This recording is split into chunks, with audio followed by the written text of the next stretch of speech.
আসসালামু আলাইকুম। আজকের সেশনে আপনাদের সকলকে আমি স্বাগতম জানাচ্ছি। আজকে আমরা পেরিফেরাল নিউরোপ্যাথি নিয়ে একটু ডিসকাস করার চেষ্টা করব। পেরিফেরাল নিউরোপ্যাথির একটা বেসিক ভিডিও আমার চ্যানেলে আগে থেকেই আছে। এটার কমেন্ট সেকশনে ওই ভিডিওর লিঙ্কটি দেওয়া থাকবে। আপনারা যারা একদম বিগিনার আছেন তারা অবশ্যই ওই ভিডিওটা দেখার চেষ্টা করবেন।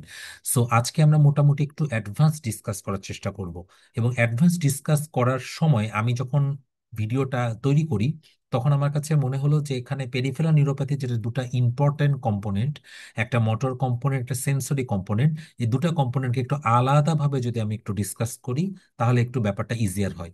সো এই দুই কম্পোনেন্ট ডিসকাশনের প্রথম পার্ট যেটা হচ্ছে পেরিফেরাল সেন্সরি প্রিডোমিনেন্ট নিউরোপ্যাথিগুলো নিয়ে আমি আজকে আলোচনা করব।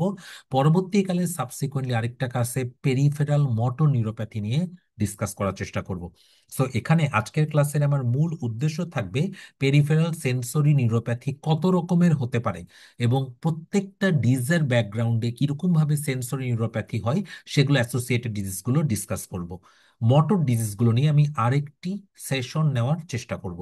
আর যারা একদম বিগিনার আছেন তারা আমি যে কমেন্ট সেকশনে যে অ্যাপ্রোচ টু এ পেরিফেরাল নার্ভলেশন যে ভিডিওটি দেওয়া আছে সেটা অবশ্যই দেখার চেষ্টা করবেন। ওকে, সো আমরা বেশি দেরি না করে স্টার্ট করি। সো যখন আমরা পেরিফেরাল নিউরোপ্যাথিকে আলোচনা করব তখন তার মধ্যে দুটো গুরুত্বপূর্ণ কম্পোনেন্ট আছে, একটা একজোনাল নিউরোপ্যাথি আর একটা ডিমাইলিনেটিং নিউরোপ্যাথি। একজোনাল নিউরোপ্যাথিতে একজোনাল শীটগুলো ডিসরাপ্টেড থাকে, on the other hand demyelinating নিউরোপ্যাথিতে মাইলিন শীটগুলোতে ডিসরাপশন থাকে। একটা কথা অলওয়েজ মনে রাখবেন, একজোনাল যে নিউরোপ্যাথিগুলো আছে এগুলো প্রিডোমিনেন্টলি একটা প্রিন্সিপল ফলো করে, that is the length principle. Okay, আমি এই বিষয়টা নিয়ে একটু ডিসকাস করার চেষ্টা করব। এটা in general peripheral sensory motor neuropathy যে কত রকম টাইপের আছে এটা একটা গ্রস ক্লাসিফিকেশন দেওয়া আছে। আজকে আমার যেহেতু ডিসকাশন টপিক শুধু sensory predominant neuropathy, so sensory predominant নিউরোপ্যাথিগুলো নিয়ে ডিসকাস করব। মনে রাখবেন, অনেকগুলো সেন্সরি প্রিডোমিনেন্ট নিউরোপ্যাথিতে কিছু মোটর কম্পোনেন্ট ইনভলভড হতে পারে, তখন সেটা আমি একটু ডিসকাস করার চেষ্টা করব। ওকে, যখন একটা সেন্সরি নিউরোপ্যাথির বৈশিষ্ট্য কি, সেই জায়গায় সেন্সরি যে ফাইবারগুলো, দ্যাট মিনস হচ্ছে pain, temperature, joint position, sense of vibration, এগুলো অ্যাফেক্টেড থাকতে পারে। আর যখন মোটর নিউরোপ্যাথি হয় তখন সেই কন্ডিশনে মোটর নার্ভগুলো অ্যাফেক্টেড হয়, তখন তার জার্কগুলো ডিমিনিশড পাওয়া যেতে পারে, মাসলগুলো একটু ওয়াস্টেড থাকতে পারে। ওকে, সেই কথাটা একটু মনে রাখতে হবে। সো আজকে আমাদের মেজর টপিক হচ্ছে পেরিফেরাল সেন্সরি নিউরোপ্যাথি। তাহলে পেরিফেরাল সেন্সরি নিউরোপ্যাথি যখন আমরা একটু ইলাবোরেটলি আলোচনা করব, এটাকে কয়েকটা ভাগে ভাগ করা যায়। একটা হচ্ছে মোনোনিউরোপ্যাথি, যেখানে শুধুমাত্র একটা নার্ভ অ্যাফেক্টেড থাকবে। আর দুই নাম্বার হচ্ছে পলিনিউরোপ্যাথি, যেখানে অনেকগুলো নার্ভ অ্যাফেক্টেড হতে পারে। তো একটা কথা মনে রাখবেন, মোনোনিউরোপ্যাথি মানে যেমন একটা আলনার নার্ভ ইনজুরি আছে বা মিডিয়ান নার্ভ ইনজুরি আছে, these are the call mononeuropathy. On the other hand পলিনিউরোপ্যাথিতে মাল্টিপল নার্ভ ইনভলভমেন্ট থাকতে পারে। ওকে, তাহলে মনোনিউরোপ্যাথি মোট দুই ভাগে। একটা হচ্ছে শুধু আইসোলেটেড মনোনিউরোপ্যাথি, যেমন ধরেন আলনার নার্ভ পলসি বা হচ্ছে মিডিয়ান নার্ভ পলসি, শুধু একটা নার্ভ লেশন আছে, এটাকে আমরা বলি মনোনিউরোপ্যাথি। আবার এমন হতে পারে যে দুই বা ততোধিক অ্যাসিমেট্রিক্যালি নার্ভ ইনভলভমেন্ট থাকতে পারে, যেটাকে আমরা বলি মাল্টিপ্লেক্স বা মোনোনিউরাইটিস মাল্টিপ্লেক্স। তাহলে মোনোনিউরোপ্যাথির ভ্যারিয়েন্ট দুই রকমের, একটা সিম্পল, শুধুমাত্র একটা নার্ভ ইনভলভমেন্ট আছে, আর একটা হতে পারে যে অ্যাসিমেট্রিক্যালি মাল্টিপল নার্ভ ইনভলভমেন্ট থাকতে পারে। ওকে, এটাকে আমরা বলি mononeuritis multiplex. On the other hand পলিনিউরোপ্যাথিকে আমরা দুই ভাগে ভাগ করি, একটাকে আমরা বলি হচ্ছে লেন ডিপেন্ডেন্ট, আরেকটাকে আমরা বলি নন লেন ডিপেন্ডেন্ট। মনে রাখবেন, লেন ডিপেন্ডেন্ট গুলো ইউজুয়ালি একজোনাল। সব যে একজোনাল ভ্যারাইটি গুলো লেন্থ ডিপেন্ডেন্ট হবে তা না, কিন্তু মেজরিটি একজোনাল ভ্যারাইটির যে নিউরোপ্যাথি গুলো আছে they are length dependent. On the other hand other যে নিউরোপ্যাথি গুলো মেনলি ডিমাইলিনেটিং নিউরোপ্যাথি, এগুলো লেন্থ প্রিন্সিপলকে ফলো করে না। তাহলে আমাদের কনসার্ন হচ্ছে হোয়াট ইজ লেন্থ প্রিন্সিপল, এই বিষয়টা কি। লেন্থ প্রিন্সিপল সম্পর্কে একটা কথা অলওয়েজ আমরা মনে রাখার চেষ্টা করব। লেন্থ প্রিন্সিপল বলতে আমরা বোঝাই যে এখানে লংগেস্ট একজন, দ্যাট মিনস পায়ের একজনটা সবার আগে অ্যাফেক্টেড হবে লেন্থ প্রিন্সিপলে। তাহলে পায়ের একজনগুলো অ্যাফেক্টেড হচ্ছে, এই অ্যাফেকশন হতে হতে হতে যখন হাঁটু পর্যন্ত চলে আসবে, মানে নি পর্যন্ত হয়ে যাবে, তখন এখানে হাতের যে একজনগুলো অ্যাফেক্টেড হবে। তাহলে লেন্থ ডিপেন্ডেন্ট সেন্সরি নিউরোপ্যাথিতে সবচাইতে আগে পায়ের একজনগুলো অ্যাফেক্টেড হয়। পায়ের একজন থেকে অ্যাসেন্ড করতে করতে যখন হাঁটু পর্যন্ত চলে আসে, তখন there will be involvement of hand. এই জিনিসটা হচ্ছে length principle. Length principle mainly follow করে একজোনাল ভ্যারাইটি যে নিউরোপ্যাথি গুলো আছে। অন দ্য আদার হ্যান্ড কিছু একজোনাল এবং ম্যাক্সিমাম ডিমাইলিনেটিং এগুলোর লেন্থ ডিপেন্ডেন্ট প্রিন্সিপলটা ফলো করে না। যেমন দেখেন, পায়ের এই পর্যন্ত ইনভলভমেন্ট হয়ে গেছে, এই হাতের আবার এই পর্যন্ত ইনভলভমেন্ট আছে, এই পায়ে আবার এই পর্যন্ত ইনভলভমেন্ট আছে, এই আবার এতটুকু ইনভলভমেন্ট আছে। মানে ক্লাসিক্যালি পা থেকে শুরু হয়ে দুই পায়ে সিমিট্রিক্যালি হাঁটু পর্যন্ত আসলে যে হাত ইনভলভমেন্ট হওয়ার যে ধর্মটা, এটা কিন্তু নন লেন ডিপেন্ডেন্ট পলিনিউরোপ্যাথিতে ফলো করা হয় না। ওকে, তাহলে একজোনাল নিউরোপ্যাথি গুলো লেন ডিপেন্ডেন্ট, ডিমাইলিনেটিং নিউরোপ্যাথি গুলো লেন্থ ডিপেন্ডেন্ট হয় না। তাহলে এটাকে আপনি কি ডিফারেন্সিয়ালের মধ্যে আনবেন? অবশ্যই ডিফারেন্সিয়াল আনার চেষ্টা করবেন। তাহলে যখনই আমি একটা সেন্সরি মোটর নিউরোপ্যাথি বোঝানোর চেষ্টা করব, ডিস্টাল ফাইবার এফেক্টেড হচ্ছে, লেন প্রিন্সিপলকে ফলো করছে, মোস্ট কমনেস্ট কজ হবে ডায়াবেটিস। ওকে, অ্যালকোহলে হতে পারে, ভাস্কুলাইটিসে রেয়ারলি হতে পারে, তার আগে একটু বি12 ডেফিসিয়েন্সি কিন্তু কজে আসতে পারে। ওকে, তাহলে আমরা একটু ভাগ করে ফেলি। প্রথমে আমি একটু আলোচনা করতে চাচ্ছি, যেটা ফার্স্ট নিউরোপ্যাথি, সেটা হচ্ছে এন্ডোকাইনোপ্যাথি। এন্ডোকাইনোপ্যাথির মধ্যে সবচাইতে কমনেস্ট যেটা আমরা মনে করি সেটা হচ্ছে ডায়াবেটিক নিউরোপ্যাথি। এই ডায়াবেটিক নিউরোপ্যাথি অনেক রকম হতে পারে। ওকে, সবচাইতে কমনেস্ট যেটা পেরিফেরাল সেন্সরি নিউরোপ্যাথি হয়, এবং ভেরি অ্যাডভান্স স্টেজে কিছু মোটর ইনভলভমেন্ট থাকতে পারে। রুগী আপনার কাছে সে কমপ্লেন করবে হাতে পায়ে প্রচন্ড জ্বালা পোড়া, আপনি দেখবেন যে একদম ডিস্টালি পায়ের পাতা থেকে sense of vibration, pain, temperature এগুলো ডিমিনিশড হচ্ছে। পায়ের পাতা থেকে এগুলো শুরু হতে হতে যখন দুই পায়ে হাঁটু পর্যন্ত ডিমিনিশ থাকবে, তার মানে বুঝবেন এখানে হাতেও ইনভলভমেন্ট শুরু হয়েছে, বিকজ এটা লেন প্রিন্সিপলকে ফলো করবে। ওকে, এটা predominantly distal symmetrical sensory neuropathy, এবং যদি অ্যাডভান্স স্টেজে যায় তখন এটার সাথে কিছু মোটর ইনভলভমেন্টও থাকতে পারে। এটা সবচাইতে কমনেস্ট কিন্তু। ওকে, কেন এটা হয়? বিকজ অফ যখন ডায়াবেটিস আনকন্ট্রোল থাকে, অ্যাবনর্মাল গ্লাইকোসাইলেশন অফ প্রোটিন হয়। এই প্রোটিনের কারণে হতে পারে, আবার এই হাইপারগ্লাইসেমিয়ার কারণে কিছু এন্ডোথেলিয়ামে ড্যামেজ হয়। ড্যামেজ হলে সার্কুলেশন বন্ধ হয়ে যায়, তখন এই ঘটনাটি ঘটতে পারে। রিয়ালি অটোইমিউন মেকানিজমে হতে পারে। তাহলে ডায়াবেটিসের সবচাইতে কমনেস্ট কারণ কি? পেরিফেরাল সেন্সরি নিউরোপ্যাথি, এবং অ্যাডভান্স স্টেজে কিছু মোটর নিউরোপ্যাথিও হতে পারে। এটা হচ্ছে একটা সেন্সরি নিউরোপ্যাথির অন্যতম ভ্যারাইটি। দুই নাম্বার, অটোনমিক নার্ভ ইনভলভমেন্ট থাকতে পারে। অটোনমিক নার্ভ ইনভলভমেন্ট হলে কি হবে? অকেশনাল কনস্টিপেশন, ডায়রিয়া, পেশেন্টের পোস্টারাল হাইপোটেনশন, এই জন্য ডিজিনেস, সাথে dry eye, dry mouth, gustatory sweating, এবং পেশেন্ট কমপ্লেন করবে sexual dysfunction. So these are the feature of diabetic neuropathy. Okay, autonomic neuropathy. দুই নাম্বার কি হতে পারে? ফোকাল নিউরোপ্যাথি থাকতে পারে। ফোকাল মানে কি? শুধু একটা নার্ভ ইনভলভমেন্ট আছে, as a part of mononeuritis multiplex. এটাও কিন্তু ডায়াবেটিসের কারণে হতে পারে। কমনলি থার্ড নার্ভটা এফেক্টেড থাকতে পারে। ওকে, আমরা যদি দেখি একটা পেশেন্টের কমপ্লিট টোসিস, সাথে দেখতে পাচ্ছি downward outward pupil, diabetes as a cause of third nerve palsy exclude করতে হবে। অনেক সময় ডায়াবেটিস কিন্তু থোরাকো লাম্বার রেটিকুলোপ্যাথিও করতে পারে। এটা ডাইরেক্ট সেন্সরি নিউরোপ্যাথি না, আমি জাস্ট অ্যাসোসিয়েটেড মানে একটা কারণ হিসেবে ব্যাখ্যা করছি। অনেক সময় ডায়াবেটিসের কারণে প্লেক্সোপ্যাথি হতে পারে, এটা আমি এখানে আলোচনা করব না। অনেক সময় ব্রাকিয়াল নিউরাইটিস হতে পারে ডায়াবেটিসের কারণে। Okay, proximal neuropathy plus pain থাকতে পারে প্রচন্ড। এবং not but last but not the least, diabetes কিন্তু মনোনিউরোপ্যাথিও করতে পারে। যেমন হচ্ছে আলনার নিউরোপ্যাথি, যেমন হচ্ছে ফিবুলার হেডে মাধ্যমে পেরোনিয়াল নিউরোপ্যাথি, কম্প্রেসিভ কার্পাল টানেলের জন্য মিডিয়ান নার্ভ নিউরোপ্যাথি, এই সবগুলো কিন্তু ডায়াবেটিসে ঘটতে পারে। ওকে, বাট সেন্সরির মধ্যে সবচেয়ে কমনেস্ট হচ্ছে পেরিফেরাল সেন্সরি নিউরোপ্যাথি, এবং অ্যাডভান্স স্টেজে মোটর ইনভলভমেন্টও থাকতে পারে। দুই নাম্বার, হাইপোথাইরয়েডিজম। যখন থাইরয়েডের কোনো প্রবলেম থাকে, এক্সেস পরিমাণে মেটাবলিজমটা এফেক্টেড হয়, কমে যায়। সো প্রচুর পরিমাণে কিছু গ্রাউন্ড সাবস্টেন্স সব টিস্যুতে জমে একটা ইডিমার মতো ফিচার করতে পারে। এই ইডিমার জন্য অনেক সময় মিডিয়ান নার্ভটা কম্প্রেস হতে পারে। They can lead to carpal tunnel syndrome due to hypothyroidism. Okay, পাশাপাশি ডায়াবেটিসের মতো এখানে একটা পেরিফেরাল সিমিট্রিক্যাল সেন্সরি নিউরোপ্যাথি হতে পারে। ওকে, ডায়াবেটিস যেরকম হয় সেরকমই হতে পারে।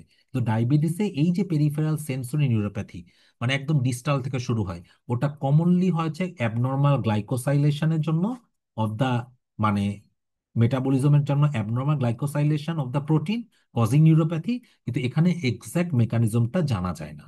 ওকে, সো হাইপোথাইরয়েডিজমও কিন্তু পেরিফেরাল সেন্সরি নিউরোপ্যাথি করতে পারে। তিন নম্বর, সিস্টেমিক ডিজিজ।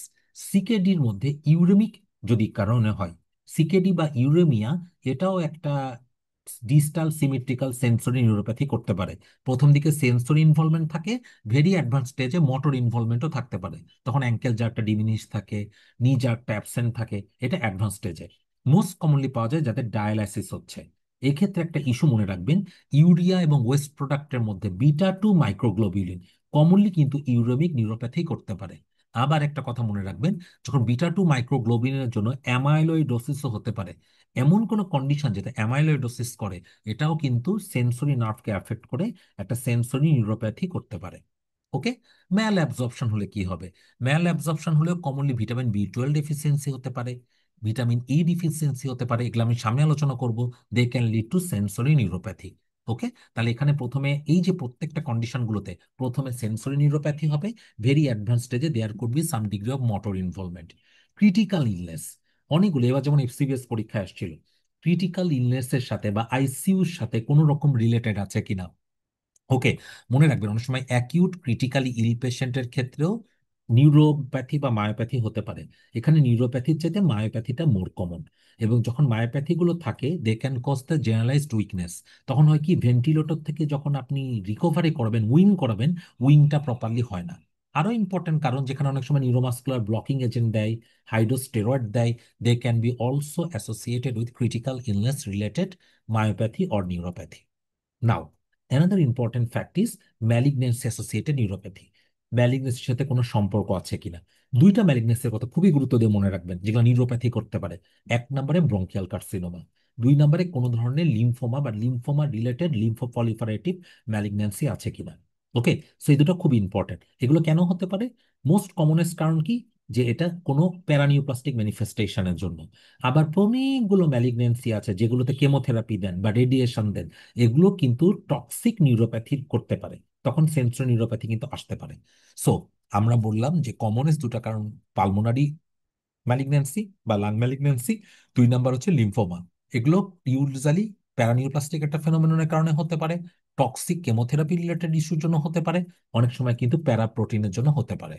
এখন একটু কঠিন টপিকে আমরা ঢুকি, হেমাটোলজিক্যাল ম্যালিগন্যান্সির সাথে সম্পর্ক কি। হেমাটোলজিক্যাল ম্যালিগন্যান্সির মধ্যে কমনেস্ট একটা ম্যালিগন্যান্সি কিন্তু মাল্টিপল মায়োলোমা। মাল্টিপল মায়োলোমার ক্ষেত্রে একটা কথা মনে রাখবেন, এখানে কিন্তু প্রচুর পরিমাণে প্যারাপ্রোটিন তৈরি হয়। প্যারাপ্রোটিন কি? এটা এক ধরনের ইমিউনোগ্লোবুলিন। এই ইমিউনোগ্লোবুলিন গুলো পলিক্লোনাল হতে পারে, মনোক্লোনালও থাকতে পারে, যেহেতু আমরা মাল্টিপল মায়োলোমা নিয়ে ডিসকাস করছি। মনোক্লোনাল গামোপ্যাথি যখনই থাকবে, এই যে প্লাজমা সেলের ক্লোনাল এক্সপেনশন, এটার কারণে কিন্তু পেরিফেরাল নিউরোপ্যাথি থাকতে পারে। অনেকগুলো কারণে হতে পারে। এগুলো কি হতে পারে? অটোইমিউন কারণে একটা আনক্লিয়ার মেকানিজম আছে। দুই নাম্বার, যখনই প্যারাপ্রোটিন গুলো, এগুলো এক ধরনের অ্যামাইলয়েড। অ্যামাইলয়েড কি জিনিস? অ্যামাইলয়েড এমন একটা প্রোটিন যেগুলো আমরা সাধারণত আমাদের বডি মেটাবলিজম করতে পারে না। তখন এই এক্সেস অ্যামাইলয়েড গুলো বা বিটা প্লিটেড শিট গুলো, যেগুলো বডি মেটাবলিজম করতে পারে না, they can infiltrate the nerve, causing some degree of neuropathy. একটা কথা মনে রাখবেন, প্যারাপ্রোটিনের জন্য নিউরোপ্যাথি মাল্টিপল মায়োলোমাতে হতে পারে। এটাও predominantly sensory motor neuropathy, axonal variety.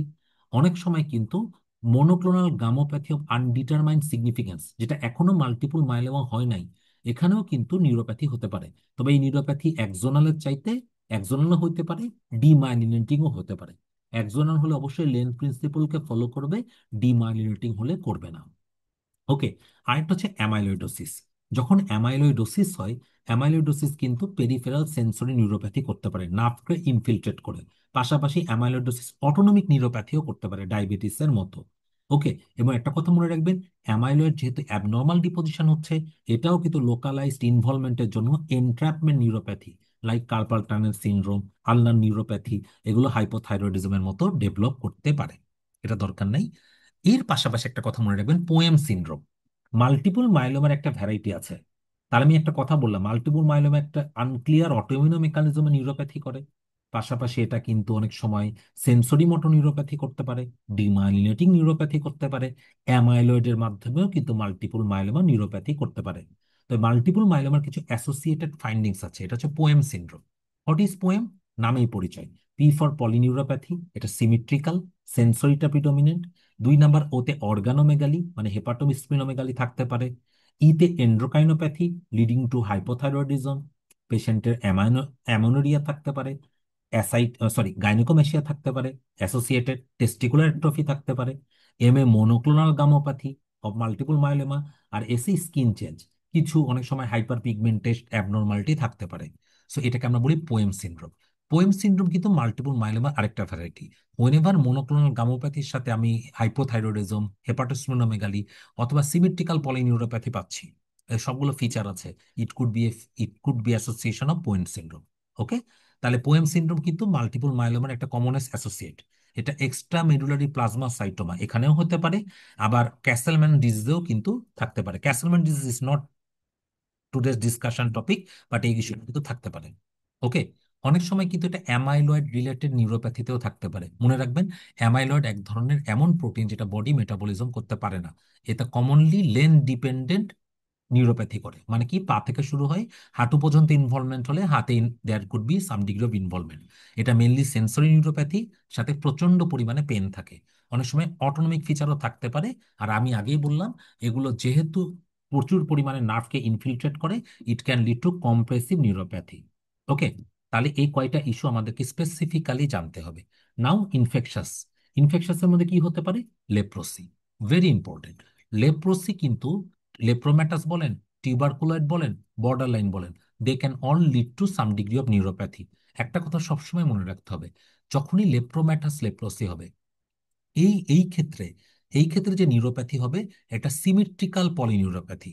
মানে একদম typical symmetrical polyneuropathy, mainly sensory, সাথে মোটর ইনভলভমেন্ট থাকতে পারে। ওকে, আর টিউবারকুলোয়েডটা অন দ্য আদার হ্যান্ড, এটা ফোকাল ইনভলভমেন্ট হয়, শুধু একটা নার্ভ এফেক্টেড হয়, যেমন আলনার নার্ভ, যেমন পেরোনিয়াল নার্ভ, যেমন সুপারফিশিয়াল যে নার্ভগুলো থাকে, গ্রেটার অরিকুলার নার্ভ, এগুলো এফেক্টেড হতে পারে। তাহলে লেপ্রোম্যাটাস একদম সেন্সরি মোটর নিউরোপ্যাথি থাকে, টিউবারকুলয়েডে ফোকাল নিউরোপ্যাথি ডেভেলপ করতে পারে। ওকে, অন দ্য আদার হ্যান্ড, যখন লাইম ডিজিজ আলোচনা করব, লাইম ডিজিজের প্রথমে আমরা জানি যে দেয়ার ইজ ইরাইডেমা মাইগ্রেন্স। ওকে, তো সেকেন্ডারি যখন ইনফেকশন হয়, স্টেজ টু ইনফেকশন হয়, যখন ডিজেমিনেশন হয়ে যায়, it can lead to cranial neuropathy and radiculopathy. কথাটা সবসময় মনে রাখবেন। ওকে, তাহলে ক্র্যানিয়াল নিউরোপ্যাথির মধ্যে mainly 7 cranial nerve can be involved. আর স্টেজ থ্রিতে যখন ইনভলভমেন্ট হবে, তখন সিমেট্রিক্যাল পলিনিউরোপ্যাথি হতে পারে। সো লাইমের স্টেজ থ্রিতে পলিনিউরোপ্যাথি থাকতে পারে, কিন্তু শুরুর দিকে কিন্তু এই পলিনিউরোপ্যাথি গুলো থাকে না। ঠিক আছে, তাহলে এইটা ইস্যু আমাদের জানতে হবে যে লেপ্রোসির যখন লেপ্রোম্যাটাস হয় আর লাইমের স্টেজ থ্রি হয়, তখন ডিস্টাল সিমেট্রিক্যাল পলিনিউরোপ্যাথি থাকে। ওকে, এইচআইভির ক্ষেত্রে মনে রাখবেন, এইচআইভির ক্ষেত্রে যখন অ্যাডভান্স স্টেজে থাকে, there is distal symmetrical sensory motor neuropathy, mainly sensory. Okay, অনেক সময় এটা মোটর নিউরোপ্যাথিও করতে পারে, পলিরেডিকুলোপ্যাথিও করতে পারে। That is not the discussion topic of today. কিন্তু আমাদের একটা জিনিস জানতে হবে, এটা সেন্সরি মোটর নিউরোপ্যাথি করতে পারে। Okay, mainly sensory. আচ্ছা, অনেক সময় এইচআইভির সাথে সাইটোমেগালো ভাইরাস বা HIV associated B and C, এগুলো মোনোনিউরোপ্যাথি করতে পারে, বা মোনোনিউরাইটিস মাল্টিপ্লেক্স করতে পারে। মানে একটা নার্ভ ইনভলভ করতে পারে, অথবা মাল্টিপুল অ্যাসিমেট্রিক্যাল নার্ভ ইনভলভমেন্ট থাকতে পারে। ওকে, বিসির ক্ষেত্রে একটা কথা মনে রাখবেন, যদি বিসি ভাস্কুলাইটিস করে, যে কোনো ভাস্কুলাইটিসের কমনেস্ট অ্যাসোসিয়েশন কি মোনোনিউরাইটিস মাল্টিপ্লেক্স, মানে মাল্টিপুল মোনোনিউরোপ্যাথি করতে পারে। কিন্তু যদি বি বা সি, মেনলি সি, যদি ক্রায়োগ্লোবিনেমিয়া করে, তাহলে কিন্তু এটা ডিস্টাল সেন্সরি পলিনিউরোপ্যাথি করতে পারে। ওকে, তাহলে বিসি যদি ভাস্কুলাইটিস করে, কমনলি মোনোনিউরাইটিস মাল্টিপ্লেক্স। বিসি যদি ক্রায়োগ্লোবিনেমিয়া করে, মেনলি সি, তাহলে ডিস্টাল সিমেট্রিক্যাল পলিনিউরোপ্যাথি। বিসি যদি ক্রায়োগ্লোবিনেমিয়া করে, তাহলে ডিস্টাল সেন্সরি পলিনিউরোপ্যাথি করতে পারে। তাহলে এই ইস্যুটা একটু মনে রাখবেন। এবার আমি চলে আসি টক্সিক নিউরোপ্যাথিতে। কোনো ড্রাগের কি সম্পর্ক আছে এটার সাথে? তাহলে এখানে একটু মনে রাখতে হবে, এর মধ্যে প্লাক্সিট্যাক্সেল আর ডসিট্যাক্সেল, এগুলো কিন্তু অনেক সময় টক্সিক নিউরোপ্যাথি করতে পারে, মেনলি সেন্সরি। তেমনি ভিনক্রিস্টিন, ভিনব্লাস্টিন, এটাও সেন্সরি নিউরোপ্যাথি করে, একদম লেন ডিপেন্ডেন্ট। সিস প্লাটিনের কথা মনে রাখবেন, এটাও সেন্সরি নিউরোপ্যাথি করতে পারে। আর যখনই সেন্সরি নিউরোপ্যাথি করবে, যদি ডর্সাল কলাম এফেক্ট করে, তাহলে জয়েন্ট পজিশন বুঝতে পারবে না, তাহলে সেই মানুষটা প্রপারলি দাঁড়ায় থাকতে পারবে না without having help of I, তাহলে তার সেন্সরি অ্যাটাক্সিয়া ডেভেলপ করবে।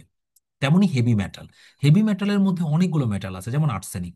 আর্সেনিক, এটা অ্যাবডোমিনাল পেন, নশিয়া, ডায়রিয়া করতে পারে অ্যাকিউট ইনভলভমেন্টের জন্য। কিন্তু গুরুত্বপূর্ণ ইনভলভমেন্ট, এটা হচ্ছে একজোনাল সেন্সরি মোটর নিউরোপ্যাথি করতে পারে। এটা এক্সপোজারের আফটার 5 to 20 ডেজের পরে। সাথে মিজলাইন থাকে, অনেক সময় প্যানসাইটোপেনিয়া থাকতে পারে। ব্যাজোফিলিক স্টিপলিং রেয়ারলি আর্সেনিকোসিসেও থাকতে পারে। ওকে, তাহলে ব্যাজোফিলিক স্টিপলিং লেড পয়জনিংও থাকে, আর্সেনিকোসিসও থাকে। বাট আর্সেনিকোসিসের প্রিডোমিনেন্ট সেন্সরি নিউরোপ্যাথি, সাথে মোটর ইনভলভমেন্ট। লেডের শুধুমাত্র মোটর ইনভলভমেন্ট। সো এই পয়েন্টটা মনে রাখতে হবে। থ্যালিয়াম, থ্যালিয়াম আরেকটা ড্রাগ, যেটা একটা এজেন্ট যেটা সেন্সরি মোটর নিউরোপ্যাথি করে, মেনলি একজোনাল। সাথে কিন্তু পেশেন্টের পেন থাকতে পারে, প্রচুর পরিমাণে পেন থাকে। ওকে, আচ্ছা অ্যালকোহল, যদি হাই লেভেলের অ্যালকোহল ইনটেক থাকে তাহলে lane dependent sensory motor neuropathy থাকে, মেনলি সেন্সরি ইনভলভমেন্ট, অল্প অ্যামাউন্টে মোটর ইনভলভমেন্ট থাকতে পারে। ঠিক আছে, আবার অ্যালকোহলের কারণে কিন্তু ভিটামিন বি ডেফিসিয়েন্সি থাকতে পারে। They can lead to further peripheral neuropathy. So that leads me to one of the important fact, that is the nutritional neuropathy. নিউট্রিশনের মধ্যে সবচেয়ে ইম্পর্টেন্ট নিউরোপ্যাথির মধ্যে থায়ামিনের কথাটা মনে রাখবেন। অ্যালকোহলিকের ক্ষেত্রে হতে পারে, আমি বলেছিলাম অ্যালকোহলের ক্ষেত্রে ভিটামিন ডেফিসিয়েন্সি থাকে, এটা ফার্দার নিউরোপ্যাথি করে। এটা যখনই থায়ামিনের অভাব হয়, it can lead to beriberi. বেরিবেরির একটা ভ্যারাইটি হার্ট ফেলিওর করতে পারে। They can lead to extreme congestion, যখন হার্ট কাজ করবে না, সারা শরীরে কনজেস্টেড থাকবে, এটাকে আমরা বলি ওয়েট বেরিবেরি। আরেকটাকে আমরা বলি যেটা হার্ট ফেইলিওর থাকে না, শুধু পরিমাণে এখানে পেরিফেরাল নিউরোপ্যাথি থাকে, it can lead to dry beriberi. এই পেরিফেরাল নিউরোপ্যাথিটাও একজোনাল ভ্যারাইটির, মানে মেনলি সেন্সরি ইনভলভমেন্ট, অ্যাডভান্স স্টেজে মোটর ইনভলভমেন্ট থাকতে পারে। বি সিক্স এর ক্ষেত্রে মনে রাখবেন এটা পিকিউলিয়ার নিউরোপ্যাথি। মানে কি, এটার যখন অভাব হয়, এটা অ্যালকোহল বা আইসোনিয়াজাইটে হতে পারে, এটার টিপিক্যাল অভাবে সেন্সরিটা প্রিডোমিনেন্ট নিউরোপ্যাথি থাকে, সাথে মোটর ইনভলভমেন্ট থাকতে পারে। কিন্তু যদি আপনি সাপ্লিমেন্টেশন এক্সেস করে দেন, তখন এটা টক্সিসিটিতেও কিন্তু একটা নিউরোপ্যাথি হতে পারে। এই নিউরোপ্যাথিটা তখন লেন্থ ডিপেন্ডেন্ট প্রিন্সিপলটা ফলো করবে না। তাহলে বি সিক্স অনলি নিউরোপ্যাথি, খুবই ইম্পর্টেন্ট, এটা হচ্ছে একটা 2 এজ শর্ট। মানে যদি বি সিক্স এর অভাব থাকে তাহলেও নিউরোপ্যাথি, বি সিক্স যদি এক্সেস হয় তাহলেও নিউরোপ্যাথি। ভিটামিন বি 12 এর ব্যাপারটা আমরা সবাই জানি, ইট can lead two peripheral neuropathy. কিন্তু পেরিফেরাল নিউরোপ্যাথি কেন হয়? বিকজ অফ ডর্সাল কলাম ইনভলভমেন্টের জন্য। এই জন্য মানে joint position, sense of vibration, 2 point discrimination, এগুলো অ্যাফেক্টেড হয়। সাথে ম্যাক্রোসাইটিক অ্যানিমিয়া থাকতে পারে।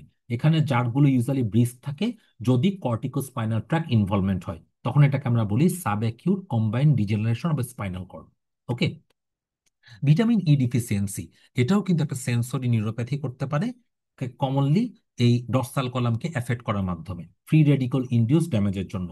সাথে এটা তখন যখন ডর্সাল কলাম এফেক্টেড হবে, it can lead to sensory ataxia like B 12 deficiency. Romberg sign positive থাকে।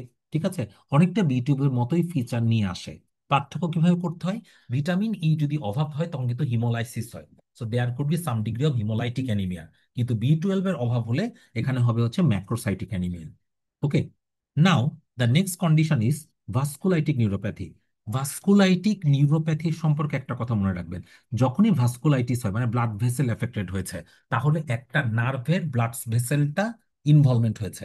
একটা কথা বোঝার চেষ্টা করেন, ভাস্কুলাইটিক নিউরোপ্যাথি এটা কিন্তু মাল্টিপুল সিমেট্রিক্যাল নার্ভকে এফেক্টেড করতে পারবে না, এটা হ্যাফ্যাজার্ডলি এক দুইটা ভেসেলকে এফেক্ট করবে। তাহলে যদি হ্যাফ্যাজার্ডলি এক দুইটা ভেসেলকে এফেক্ট করে, তাহলে ধরেন পেশেন্টের মোনোনিউরোপ্যাথি হবে। সো পেশেন্টের কমনলি মাল্টিপুল মোনোনিউরোপ্যাথি থাকবে, উই কল ইট মোনোনিউরাইটিস মাল্টিপ্লেক্স। ধরেন সাইমultaneous রুগীর আল্লার নার্ভ আর মিডিয়ান নার্ভ এফেক্টেড হয়েছে, এক হাতের মিডিয়ান নার্ভ আর এক হাতে আল্লার নার্ভ, বা গ্যাপে এফেক্টেড হয়েছে। So multiple mononeuropathy commonly due to vasculitic neuropathy, এটা কিন্তু হতে পারে।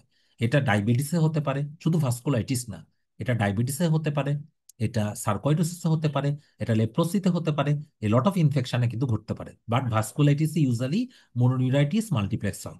ওকে, তাহলে দেয়ার কুড বি অ্যাকিউট অথবা sub acute multifocal weakness in the nerve territory. Okay, এখানে একটু বার্নিং থাকবে, এবং পেশেন্টের পুরাপুরি ট্রান্সমুরাল ইনফ্লামেশন হবে, এবং পুরাপুরি ব্লাড ভেসেলে there is some degree of necrosis. তাহলে ওই ব্লাড ভেসেল সংশ্লিষ্ট নার্ভে সাপ্লাই পাবে না। তার সাপ্লাই যদি না পেয়ে থাকে, you can get to mononeuritis multiplex. Okay, এই জন্য ভাস্কুলাইটিসের যে নিউরোপ্যাথিগুলো হয়, এগুলো দেখা যাচ্ছে একটা নার্ভ পলসি নিয়ে আসতে পারে। কালপাল মানে একটা median nerve palsy, ulnar nerve palsy, এভাবে কিন্তু ভাস্কুলাইটিস প্রেজেন্ট করতে পারে। আচ্ছা, 2 নম্বর সেকেন্ডারি ভাস্কুলাইটিস। সেকেন্ডারি ভাস্কুলাইটিস কোন একটা ডিজিজের ব্যাকগ্রাউন্ডে হতে পারে, কানেকটিভ টিস্যু ডিজিজের জন্য, যেমন RA, SLE, সিস্টেমিক স্ক্লেরোসিস, এগুলোর ব্যাকগ্রাউন্ডে হতে পারে, ইনফেকশন লাইক বি, সি, এগুলোর ব্যাকগ্রাউন্ডে হতে পারে, ম্যালিগন্যান্সি অ্যাসোসিয়েটেড হতে পারে, complement mediated leukocytoclastic vasculitis due to drug induced could be cryoglobulinemia. So এই যে সেকেন্ডারি ভাস্কুলাইটিস কিন্তু পেরিফেরাল নিউরোপ্যাথি নিয়ে হতে পারে, কিন্তু ইন জেনারেল প্রাইমারি ভাস্কুলাইটিস এটা কমনলি প্রেজেন্ট করে মনোনিউরাইটিস মাল্টিপ্লেক্স। তেমনি নিউরোসার্কয়েডোসিস এটাও কিন্তু মনোনিউরোপ্যাথি নিয়ে প্রেজেন্ট করে, মনোনিউরাইটিস মাল্টিপ্লেক্স নিয়ে। ঠিক আছে, কথাটা সবসময় মনে রাখতে হবে। অনেক সময় পেরিফেরাল সার্কয়েডোসিস, ঠিক আছে, শুধু নার্ভ ইনভলভমেন্ট, এর সাথে সিস্টেমিক ফিচার নাও থাকতে পারে। ওকে, এদের ক্ষেত্রে অ্যানজিওটেনসিন কনভার্টিং এনজাইম করলে খুব একটা বেনিফিট পাওয়া যায় না। সো আমি পেরিফেরালি মনোনিউরাইটিস মাল্টিপ্লেক্স পাচ্ছি, এক্সরে করে দেখলাম যে একটা হাইলার লিম্ফাডেনোপ্যাথি আছে বাইল্যাটারাল, তাহলে কিন্তু পেরিফেরাল মানে একটা সার্কোইডোসিসের কথা মাথায় রাখতে হবে। এই ক্ষেত্রে প্রমাণ করবেন কিভাবে? আপনি যে ব্লাড ভেসেলটা এফেক্টেড সেখান থেকে যদি বায়োপসি করেন, তাহলে পেরিফেরাল নার্ভ থেকে যদি বায়োপসি করেন আর অ্যাসোসিয়েটেড ব্লাড ভেসেল থেকে, ইউল গেট এ নন ক্যাজুয়েটিং গ্র্যানুলোমা। এখন আরো কিছু জিনিস যেগুলো আমরা মোটামুটি ডে টু ডে লাইফে খুব ইম্পর্টেন্ট, সেটা হচ্ছে আরো কিছু আমরা পেরিফেরাল সেন্সরি নিউরোপ্যাথি সম্পর্কে জানতে হবে। এগুলো অনেক সময় কিছু অ্যাডভান্স পরীক্ষা, নিউরোলজি পরীক্ষা বা এসসি নিউরোলজি, এটার জন্য খুব ভাইটাল। ওকে, সো আমরা এর মধ্যে একটা ইম্পর্টেন্ট নিউরোপ্যাথি নিয়ে একটু আলোচনা করতে চাচ্ছি, সেটা হচ্ছে আইজিএম এর সাথে যে নিউরোপ্যাথি। যেমন আইজিএম এর সাথে নিউরোপ্যাথি, একটা তো আমরা পোয়েম সিন্ড্রোমের কথাটা পড়লামই, কারণ পোয়েম সিন্ড্রোমে প্রচুর পরিমাণে মোনোক্লোনাল গামোপ্যাথি থাকে, সাথে পেরিফেরাল নিউরোপ্যাথি থাকে, অর্গানোমেগালি থাকে, এন্ডোকাইনোপ্যাথি থাকে, আর কিছু স্কিন ম্যানিফেস্টেশন থাকে। সো এটাতে আইজিএম বাড়ে। কিন্তু এর বাইরে যে তিনটা আমি একটু আলোচনা করার চেষ্টা করছি, সেটা হচ্ছে একটা ক্যানোমার্ড, আরেকটা হচ্ছে অ্যান্টি এমএজি অ্যান্টিবডি। ওকে, এই দুটো আমার জন্য মেনলি আলোচনার বিষয়, যে এই কন্ডিশনগুলোতে সেরাম আইজিএমটা অনেক বেশি থাকে, সাথে নিউরোপ্যাথি নিয়ে প্রেজেন্ট করতে পারে। ওকে, আবার এই আইজিএম এর জন্য ক্রায়োগ্লোবিনেমিয়া হতে পারে, কিছু ক্রায়োগ্লোবিনা লাইক ফিচার হতে পারে, অ্যামাইলোইডোসিস হতে পারে, এগুলো অ্যাসোসিয়েটেড ডিসকাশন। সো আমি মেনলি এই কথাটা মনে রাখার দরকার নেই, এখান থেকে আমি যেটা বলবো সেটা একটু মনে রাখতে হবে আইজিএম এর সাথে অ্যাসোসিয়েটেড। এক নম্বর হচ্ছে myelin associated glycoprotein antibody neuropathy, বা যেটা যে নামে প্রয়োজন মানে ব্যবহার করা হয়, anti MAG antibody neuropathy.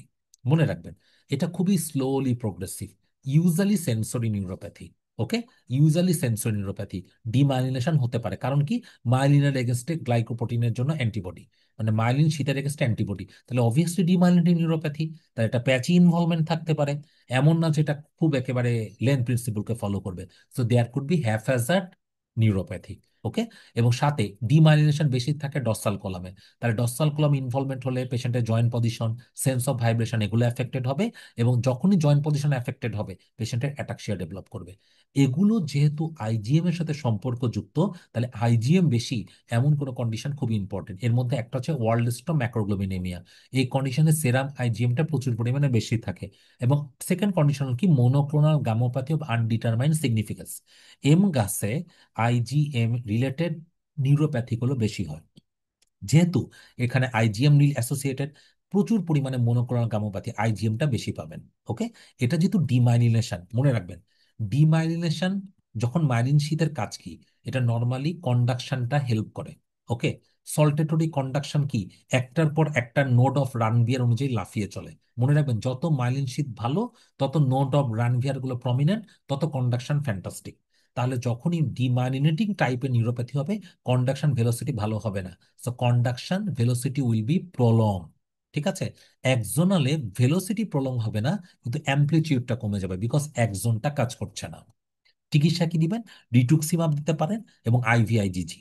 So এগুলো অনেক সময় রিটুক্সিমাব অ্যাসোসিয়েটেড বা রিটুক্সিমাব ট্রিটেড নিউরোপ্যাথিও কিন্তু বলা হয়ে থাকে। এবং আরেকটা খুবই ইম্পর্টেন্ট কন্ডিশন আমি একটু ডিসকাস করতে চাচ্ছি, সেটা হচ্ছে কানোমাড। কানোমাড নামেই পরিচয়। ওকে, এখানে CAN chronic ataxic neuropathy, ophthalmoplegia, IgM related disease, তাহলে আইজিএম অনেক বেশি। যখনই আইজিএম বেশি, কিছু কোল্ড অ্যাগ্লুটিনিন ডিজিজ হবে, কারণ আইজিজি এর সাথে ওয়ার্ম অ্যাগ্লুটিনিন, আইজিএম এর সাথে কোল্ড অ্যাগ্লুটিনিন, এবং ডায়ালোসাইল অ্যান্টিবডিটা অনেক সময় পজিটিভ থাকে। গুরুত্বপূর্ণ মনে রাখবেন, আমরা মিলার ফিশার সম্পর্কে জেনেছি।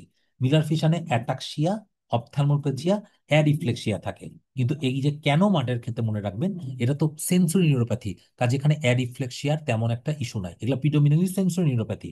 তাহলে এখানে এখানে অ্যাটাক্সিয়াও আছে, অপথ্যালমোপ্লাজিয়াও আছে, দেয়ার ইজ নো অ্যাডিফ্লেক্সিয়া। অ্যাডিফ্লেক্সিয়ার বদলে এখানে কিছু সেন্সরি অ্যাবনর্মালিটি থাকতে পারে। তাহলে মিলার ফিশারের সাথে পার্থক্য কি? মিলার ফিশারে অ্যাডিফ্লেক্সিয়া থাকে, আর এখানে সেন্সরি প্যারেস্থেসিয়া থাকতে পারে ডিস্টাল। ওকে, দুইটা কন্ডিশনেই অপথ্যালমোপ্লেজিয়া আর অ্যাটাক্সিয়া থাকতে পারে, কিন্তু পার্থক্য একটাই, মিলার ফিশার হচ্ছে খুবই কুইক, আর কানোমাড হচ্ছে অনেক স্লো একটা প্রসেস, এটাতে 5-6 মাসের মতো সময় লাগতে পারে। Okay, Miller Fisher acute, CANOMAD slow. Okay, কানোমাডে পেশেন্টের অ্যারিফ্লেক্সিয়া থাকে না, মিলার ফিশারে থাকে। কানোমাডে ডিস্টাল প্যারেস্থেসিয়া, মিলার ফিশারে ডিস্টাল প্যারেস্থেসিয়া থাকে না। ওকে, এবং ডায়ালোসাইল অ্যান্টিবডি বিশেষ করে GQ1B, GT1A এগুলোর এগেনস্টে পজিটিভ থাকতে পারে। এবং অবশ্যই এটা IgM রিলেটেড। তাহলে এখানে চিকিৎসা কি? IVIGG এবং রিটুক্সিমাব। আরেকটা কথা বলি, ওয়ার্টেনবার্গ মাইগ্রেটরি সেন্সরি নিউরাইটিস। মাইগ্রেটরি কথাটা মনে রাখবেন। তাহলে এখানে মাল্টিপুল রিকারেন্ট সেন্সরি লস মানে কি, যে একটা কিউটেনিয়াস নার্ভে পেন প্যারেস্থেসিয়া রিকারেন্ট হচ্ছে এবং চেঞ্জ হচ্ছে। ওকে, তাহলে এটা commonly associated with Wartenberg migratory sensory neuritis. শুধুমাত্র সেন্সরি ইনভলভমেন্ট হবে, সেন্সরি লস থাকবে বারবার, এবং কোনো একটা সেন্সরি নার্ভের ডিস্ট্রিবিউশনে পেন থাকবে, প্যারেস্থেসিয়া থাকবে। ওকে, স্ট্রেচিং এর সাথে একটা সম্পর্ক থাকতে পারে, ডায়াবেটিসের সাথে সম্পর্ক থাকতে পারে। তাহলে পয়েন্ট অফ ভিউ হচ্ছে recurrent sensory loss in the cutaneous nerve, এবং এটা মাইগ্রেট করবে। ওকে, খুবই important issue. So recurrent sensory loss in one and more cutaneous nerve with pain and paresthesia, that should be the ideal complain. এখন আরেকটা খুব important disease, মনে হয় last disease এটাই, hereditary neuropathy with liability to pressure palsies. এটা আসলে মোটরের মধ্যে চলে যায়, তারপরে আমি একটু আলোচনা করতেছি। ওকে, এটা একটা inherited neuropathy, autosomal dominant disorder. এখানে PMP22 তে মিউটেশন থাকে, ইয়াং এজে অনসেট হয়। মনে রাখবেন, এটা মোটরও হতে পারে, সেন্সরি হতে পারে। যেহেতু সেন্সরি হতে পারে, এই জন্য আমি সেন্সরির মধ্যে আনছি। ওকে, তাহলে এখানে মনে রাখবেন যে পেশেন্টের মাল্টিপুল নার্ভ যেগুলো প্রেসারে ইনজুরি হতে পারে, যেমন পেরোনিয়াল নিউরোপ্যাথি, পায়ে প্রেসারে ইনজুরি হতে পারে, এলবোতে আলনা নার্ভ ইনজুরি হতে পারে, রিস্টে মিডিয়ান নার্ভ ইনজুরি হতে পারে। তাহলে যে যে নার্ভগুলো প্রেসারে ইনজুরি হতে পারে, এরকম নার্ভগুলো মাল্টিপুল টাইমে প্যারালাইসিস থাকবে। দেখা যাচ্ছে মাঝে মাঝে ফুড ড্রপ হচ্ছে। ওকে, মাঝে মাঝে পেশেন্টের ক্ল হ্যান্ড হচ্ছে ডিউ টু আলনা নার্ভ ইনজুরি, মাঝে মাঝে পেশেন্টের মিডিয়ান নার্ভ ইনজুরি হচ্ছে। সো রিকারেন্ট অ্যাকিউট সেন্সরিও হতে পারে, মোটরও হতে পারে। ওকে, এবং এই পেশেন্ট প্রেসার পয়েন্টে এটা কিন্তু ইনজুরি হতে পারে, এবং এটা খুবই ভালো রিকভারি, ইউজুয়ালি রেসিডুয়াল ডেফিসিট থাকে না। তবে পার্থক্য তাহলে একটাই, এখানে দেখেন সেন্সরিও হতে পারে, মোটরও হতে পারে, অটোসোমাল ডমিনেন্ট ডিসঅর্ডার। ওকে, প্রেসার পয়েন্টে নার্ভগুলো ইনজুরি হতে পারে। আর এখানে শুধুমাত্র কিউটেনিয়াস নার্ভের জন্য পেন অ্যান্ড প্যারাস্থেসিয়া থাকতে পারে। এখানে প্রেসার পয়েন্টগুলো ইম্পর্টেন্ট না, ডায়াবেটিসের সাথে অ্যাসোসিয়েটেড থাকতে পারে। সো আজকে ক্লাস এই পর্যন্তই। আগামী সেশনে আমি মোটর নার্ভ নিয়ে ডিসকাস করার চেষ্টা করব। সো আপনারা কোনো প্রশ্ন থাকলে কমেন্ট সেকশনে জানাবেন, কোনো রকম কোয়েরি থাকলে। ক্লাসটা সবাই করবেন, আমার চ্যানেলটাকে সাবস্ক্রাইব করবেন। So thank you so much.